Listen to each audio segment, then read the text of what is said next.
hopefully we'll get them out. But nobody's leaving today. Everybody's going to have to leave tomorrow. And that's what happens, you know. And we always do our best to advocate for you. But a lot of what can be done happens on the ground when that happens. So go right to the counter if you have this issue coming up. Yep. Now, if you remember, I want to talk a little bit about cruises. And if you remember a couple of years ago, Norwegian Cruise Line, they pulled out 3 of their 4 ships.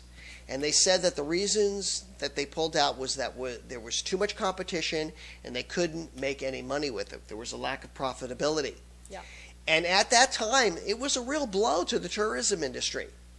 And it came as a big surprise. I mean, we were pretty surprised. I mean, there was rumblings about problems going on with NCL. But we were surprised when we heard that they were going to pull out the brand new Pride of Hawaii. This was a brand new ship. It wasn't even in service for a year before it got 86'd. And part of the problem that they had was management issues. Remember, they got a lot of bad press about management issues. And these weekly cruises, and we have we have one ship that's still here, but there were 4 ships, and NCL was the first company to come into Hawaii and actually do these 7-day sails because they hadn't been done in a long time. And as a result, it got off to a really rocky start.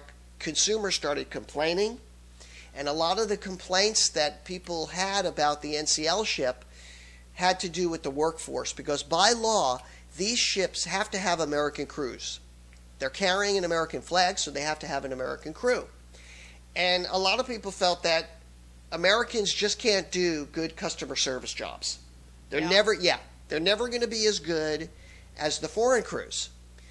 And then we started to see a lot of the competition get squeezed out because here is NCL over here with 4 ships and all these other ships coming in onesie, twosies. The competition started to get really fierce. And they started to complain. The competition started to sort of build on some of the negativity out there because they felt like they were getting squeezed out of the market. So you combine all of this bad rhetoric and all of the stuff that NCL had to go through and all that negativity that was at the beginning carried through for a couple of years. People it was still, I don't care what anybody says, the NCL cruise was stigmatized from the beginning because they had a rocky start. It was difficult. It wasn't an easy, I mean, nobody had done that before. And to have American crews, it was just never done before. And they learned a lot. NCL learned a lot in the first couple of years, and they got a lot better at what they did, but people didn't believe it. Even though we would get great reports about how wonderful the cruise was, you notice that negativity stayed there. And as a result, they couldn't make a go of it with all those ships here. And so a couple of years ago, they pulled out those, what was it? The Pride of Hawaii, they pulled out the Pride of Aloha, and they pulled out the Norwegian Wind. And wasn't there one other one that came in and out too? It was just those 3, and then they had the Pride of Aloha. America, they keep it only American. And it was great. I mean, at one time, there was so much inventory that we even had 3- and 4-day cruises. Remember that? They had, and you could get on the ship in Oahu and get off on Maui. They had the 4-day, Okay. It's very short-lived. And they even had departures for Maui. Do you remember that on the Pride of Aloha? So you could fly and leave out of Maui on a cruise. Wouldn't that be great?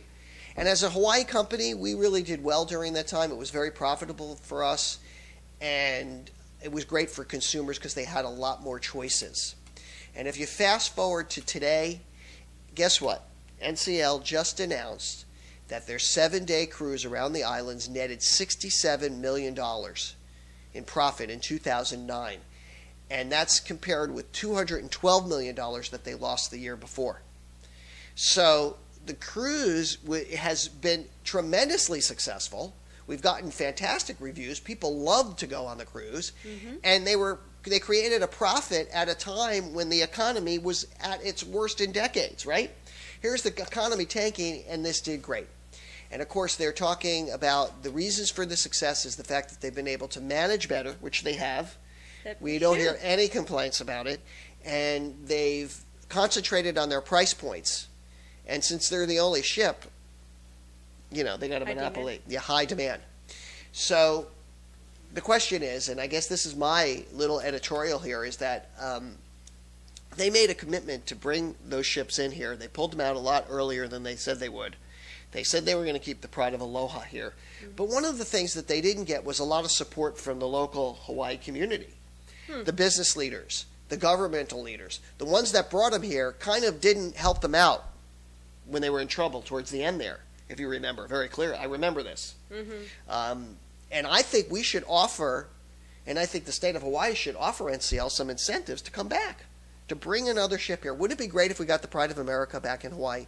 I mean, that would be just awesome to have 2 ships here sailing. So I'm going to write my letter to the people that be, and I hope you will too, and help us to get the word out there. I think it's time to bring another ship. We have sold out inventories right through May. So we need to bring another ship in here, and I think it would just be perfect to have one more doing a 7-day. You don't seem too excited about it. I thought you would like that idea. They should bring it back, but just need to continue their service on the ship. As long as they can continue the good service. Yeah. So think about it, 2,000 people on the ship. Yeah, I know that's a lot of people, but it's great for our economy, and I think it's the single best thing we can do, is to help them and encourage them to bring another ship back to Hawaii now that things are profitable, and I'd like to see them bring back the pride of Hawaii specifically. So hopefully they will do that, and if you're interested in a cruise, give us a call. We'll get you the latest availability. So now's the time in our program where we like to talk about packages that have been booked in the last 24 to 48 hours. So Yaling has been good enough to put those together. So here's what trips are costing for folks coming to Hawaii. The first one for family of 2, travel from Pittsburgh and May 7 to the 14th to Honolulu. Stay in Aloha Surf, Lake Waiting transfer for $1,834. What a great package. $1,834, 2 people coming all the way in from Pittsburgh, staying at the Aqua Aloha Surf. Congratulations to Glenda and Emily Troy. They're going to have a terrific time in Hawaii in May. And to Calais over at Extension 31. And next one for family of 5. 1, 2, 3, 4. Oh, family of 6. Travel day June 9, Sacramento to Maui. And return on June 14. And let me see, they stayed at Maui Banyan for the 2-bedroom with a minivan for $4,200. What a great deal. 6 people for $4,200. Fantastic package. Can you help me with that name? No. Okay, it's the Zhang family. There's 6 of you there, and there's tough names, and you know who you are, and we want to thank you very much for your business and using Hawaii Aloha Travel. And to Makana over at Extension 40, he's the agent you want to reach if you want to put a package like that together. And next one for family of 2 and travel from Lexington, right? Lexington. I'm sorry, Lexington, Virginia. Kentucky, actually. Kentucky. To Honolulu. And travel there September 10th to the 18th. Stay in Myanmar at Waikiki. Just a hotel room with a breakfast for 2 every daily. $1,665. $1,765. Congratulations to the Cisco family. Again, look at they're coming all the way from Kentucky for $1,764, a whole week vacation in beautiful Hawaii, staying at the Miramar with that breakfast. It's a nice buffet breakfast they have there. So congratulations to the Ciscos, Joanne and Kurt, and to Abby over at Extension 23. Wow, that wraps it up. Hopefully you will be planning your vacation soon. Get in touch with us. We'll be happy to help you out. We do this podcast every Wednesday and Friday live around 1 o'clock Hawaii time. Please join us. Just come into our homepage. You'll see it right there.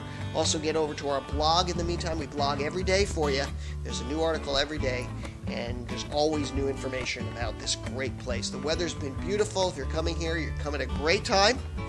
And we'll see you again on Wednesday. And until next time, for my beautiful wife, Yaling, and myself, we'll say that's it. And aloha and mahalo.